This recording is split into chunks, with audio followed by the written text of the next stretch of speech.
Portugal জার্সিতে ঘামের দাগ আছে, রক্তের দাগ আছে, কাদামাটির দাগ আছে, কিন্তু কোনো কলঙ্কের দাগ নেই। আমরা কাপ দেখে সাপোর্ট করি না, আমরা সাপোর্ট করি ক্রিস্টিয়ানো রোনালদোর জন্য।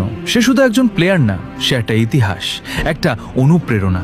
2026 পর্যন্ত পর্তুগালকে সে যা দিয়েছে, ইউরো 2016 দেশের প্রথম বড় ট্রফি, নেশনস লিগ 2019, 2025 নতুন অর্জন, দেশের হয়ে রেকর্ড গোল।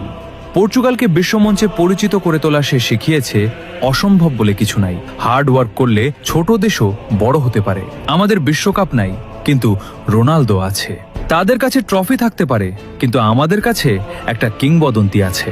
হিস্ট্রি কম হলেও লেজেন্ড তো আছেই। একসময় কিছুই ছিল না দেশের, না ছিল ইতিহাস, না ছিল বড় কোনো ট্রফি। আজ সব কিছু আছে, কারণ একটা নাম, রোনালদো।